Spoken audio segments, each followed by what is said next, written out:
We know DESMOS may be new for some of you, so we wanted to offer a little bit of extra information to make sure that you're ready to go and implementing ShipShape sorting on DESMOS. We included a student link just so you can try the activity as a student, but then we also included the link to the activity as a teacher. When you click on that link, it will take you directly to the DESMOS platform. And I do want to assure you that DESMOS is free forever. It's not a freemium model where you're going to get charged later on. And it is fabulous. I believe it's really a math teacher's best friend. No matter what grade you're teaching, there are really good free activities. And then, of course, we put this digital version from Pirate Math Equation Quest right into DESMOS for you. So once you go to that page, you're going to have to sign in. Hopefully you already created your teacher account. So you can either choose to create an account or go ahead and sign in. Since I already have a DESMOS account, I'm going to click sign in. You want to use your teacher email and your password. You can also sign in with Google if you're going to connect it to your Google Classroom. Once you sign in as a teacher, you're going to have two choices to deploy the activity with students.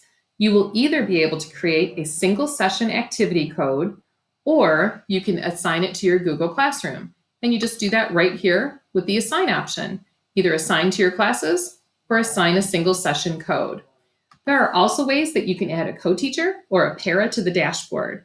And the dashboard is really exciting, so I want to focus on that a little bit today. If you do the single session like I did, it will also then show you how to share that link with students. So this is the teacher dashboard, and right now it's in anonymous mode. So if I want to share student work and I don't want to embarrass a student, or I just want to be able to kind of have a discussion without one student feeling kind of put on the spot, you can anonymize the dashboard, and that way there's no way for them to know who's doing what. As the teacher, you're able to see that Richard here has gone through quite a few slides already. So if you want to avoid that, you can choose two different options. You can either pause the whole class, which says, hey, no one can use the activity right now. I want you all to stop and listen or take a moment and turn and talk to each other. Or you can choose to pace the class.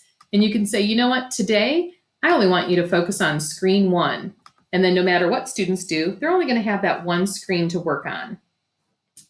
As we go through, we're also able to look at the student work individually. So if I click on this, I can tell that Ada got it right because there's a check mark, and I can tell that Mary hasn't finished yet.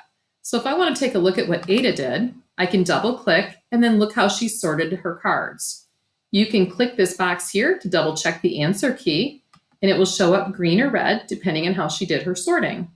You also have options for providing feedback direct to students, which is great because we want to use that opportunity with formative assessment to give student feedback. There's also a way, if you have a student who hasn't gotten as far yet, that you can show the answer key in that bottom corner, and then you can bring that up if you want to be able to look and understand the activity. The other thing I do want to share with you is there are so many amazing features to DESMOS, but you can click on the D in the corner here, and you can go to the main website for DESMOS and see that no matter what grade or topic you're teaching within mathematics, there are amazing classroom activities already set up.